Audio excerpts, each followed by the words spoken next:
Cut Mike's name out your mouth. Wow, dude. Yeah. Wow. It was a...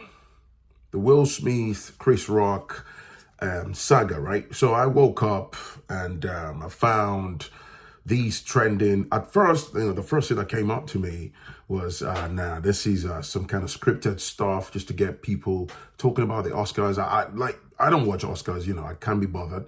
I'm here in the UK, I really don't follow all that stuff.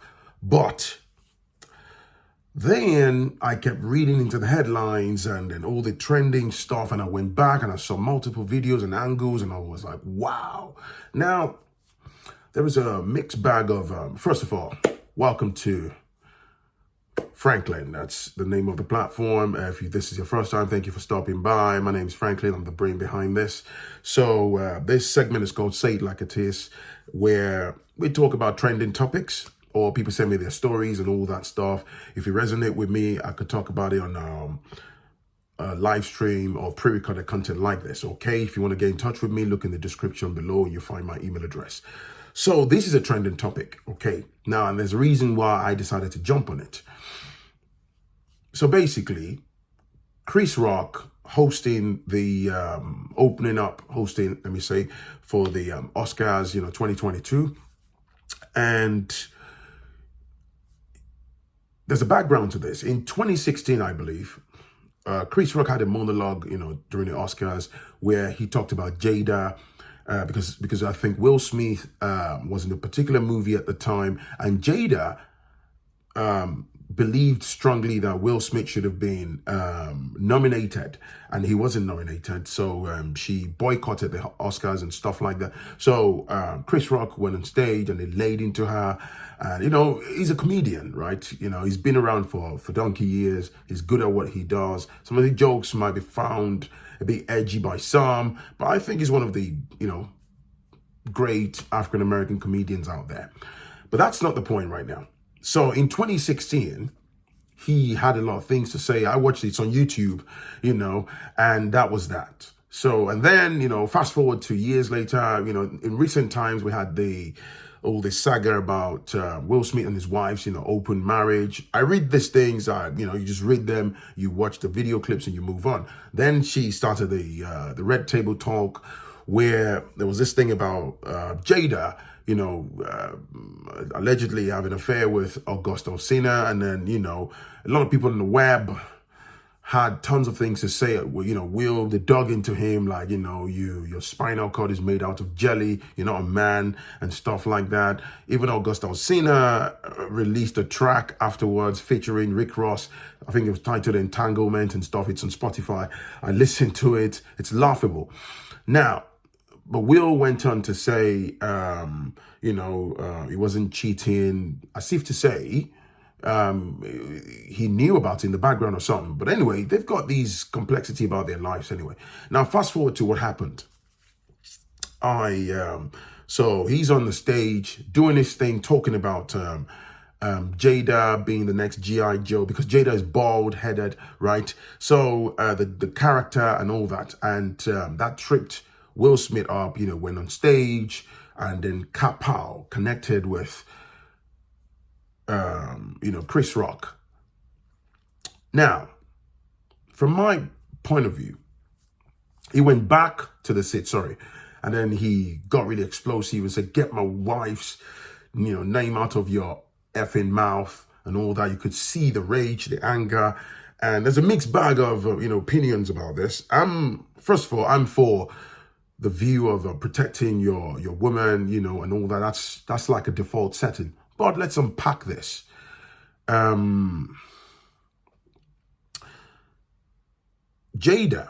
some people are saying, Will went over the top and stuff. And we'll talk about the ethical and then what's acceptable, what I believe not to be acceptable. Jada is suffering from alopecia. Alopecia is basically hair loss, affects women and all that.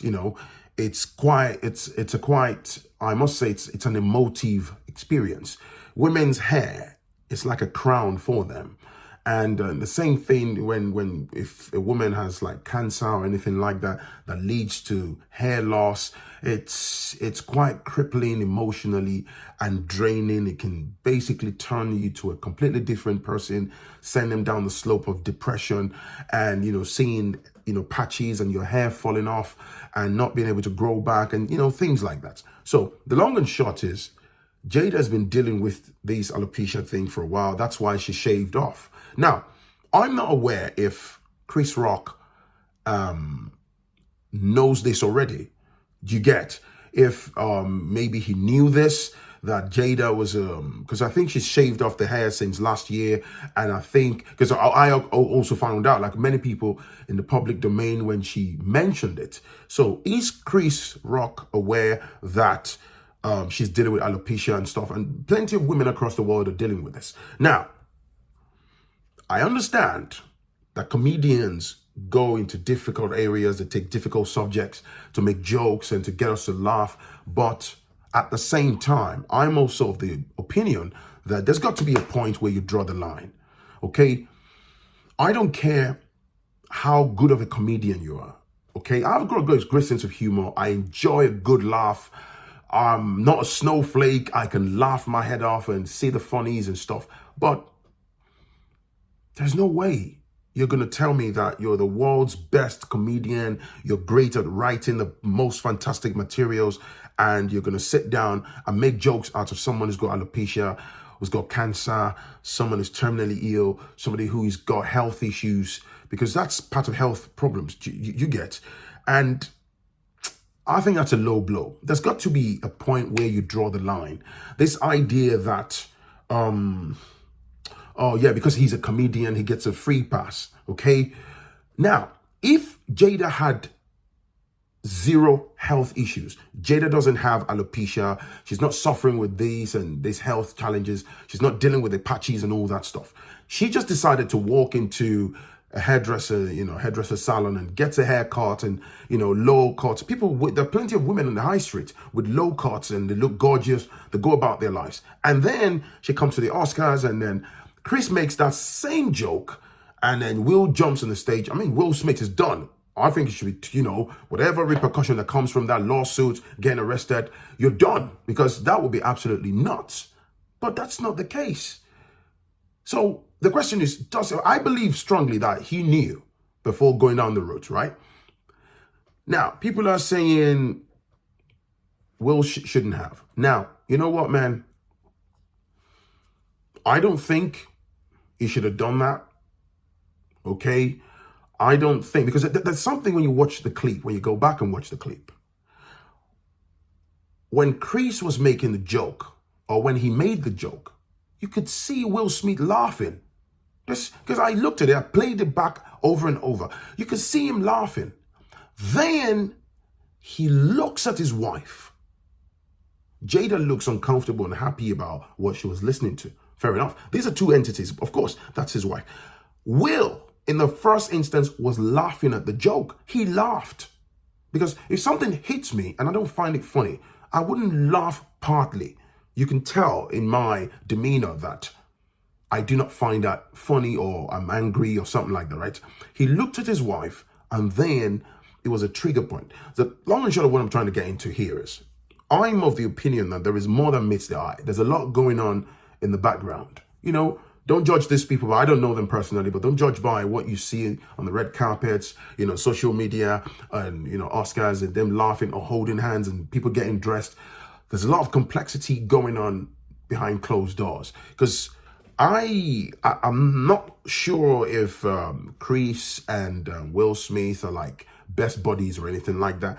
But even though I think it's a tasteless joke in that regard, to rush up on stage to inflict him with violence and physical assault, I could have gone backstage after Chris has gone backstage. I mean, if that was my wife and I got really pissed, I'd have gone backstage and I'd given him hell. Now, in the process of, maybe exchange, and if he tries to maybe, I don't know, things could go sideways, then if anything happens, at least backstage, right? I would have let him know that, bro, man, get my wife's name out of your mouth, man. Cut that crap. Don't let this happen. And then you basically leave it there. Do you understand? But to go on the stage and inflict violence, people are trying to justify it. Now, Chris said, oh, he's not, the LAPD said, are you pressing charges? Oh, I'm not pressing charges, blah, blah, blah, blah, blah, and all that stuff. If these were regular dudes, I couldn't go on stage and, knock someone out like that, bang in the middle of, in front of everybody with cameras and all that. That's physical assault. I understand that the joke is tasteless. I've said it already, but it can never be a justifiable reason to inflict physical violence. If Chris Rock was a white man, Will Smith would have been arrested. He would have been cuffed. He would have been removed from there. It would have been the end of his career. You best believe that. If Chris Rock was a white man and Will Smith did exactly that, my goodness. The entirety, if not all of that room, would have been behind the white individual. That's how powerful these Hollywood people are. Believe me, it would have been a totally different outcome. Do you understand? It would have been a totally different outcome. But as I say, I get it. You can't justify violence. The only time I personally would use violence, if we're backed into a corner, you pose a threat to my woman or my children, I'll use violence. If it poses a threat to my life, my well-being, or you use violence against me, or you're threatening the life or the existence of my wife and children or myself, I will come after you. I have to do whatever I need to do to stay alive or to keep them alive. I mean, that's a totally different conversation, but that's my view. What do you think? Let's keep the conversation going on below, man. Make sure you hit the like button, hit the subscribe button, and I will most definitely catch you in the very next one. I think there's a lot more going on with Will Smith. There's a lot more going on that's just being concealed by the laughter and the smile that we are seeing in the public domain. There's a lot more. It's just that little incident just kind of tipped him over the edge. There's a lot more. Peace. Bye-bye now.